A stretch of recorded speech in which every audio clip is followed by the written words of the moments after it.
Sorry I'm late. My mouse pad broke last week, and I had to get my great aunt some diabetes shoes.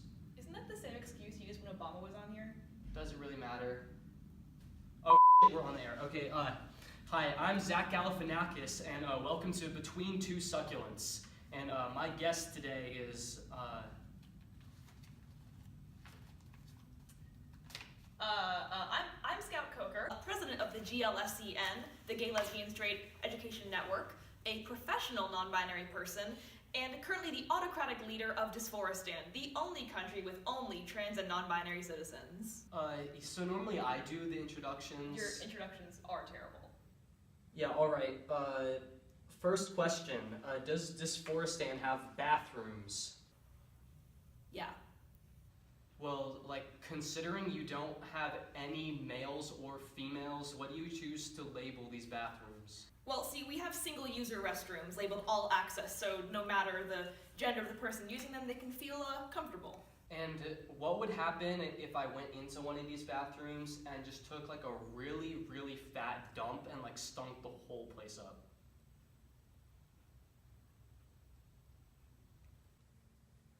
Second question, why did you create Dysphoristan?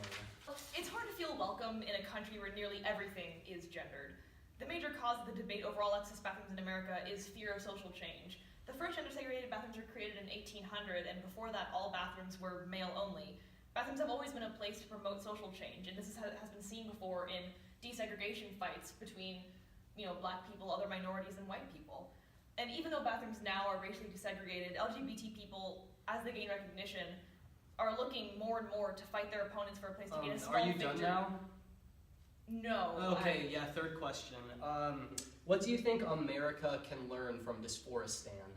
Well, 51% of adults believe that transgender students should be able to use the bathroom that they want to use, and 4% of Americans are LGBTQ and face much higher discrimination and harassment when just trying to use the bathroom. The American government needs to follow our lead in adopting policies that guarantee that all Americans have their rights and freedoms protected. So, do you have disabled people in Dysphoristan? So obviously it's just transgender people, but do you have transabled people? I'm honestly not sure if you're serious by this point. Well, the answer is yes. Some trans people are disabled. Because of that, our bathrooms are all access, meaning accessible to all genders and all levels of ability. So is it going to be hard in a few years when you aren't president of the GALLON and nobody cares about you anymore? Are you for real? I run the GLSEN. Yeah, and you should have seen me after the third Hangover movie. Nice job plugging your movie. Okay, how about you give us your plug? I would be so happy to, Zach. Well, the Neutral Restrooms Act, or NRA, is a proposed piece of legislation that targets restrooms in public, government-owned buildings to avoid scrutiny from private enterprises, and will require the implementation of restrooms labeled All Access, which will be open to any person regardless of how they choose to express themselves. In buildings with existing family restrooms or other single-access restrooms, these restrooms will be converted to all-access restrooms to ease the cost of transition on the state and local governments.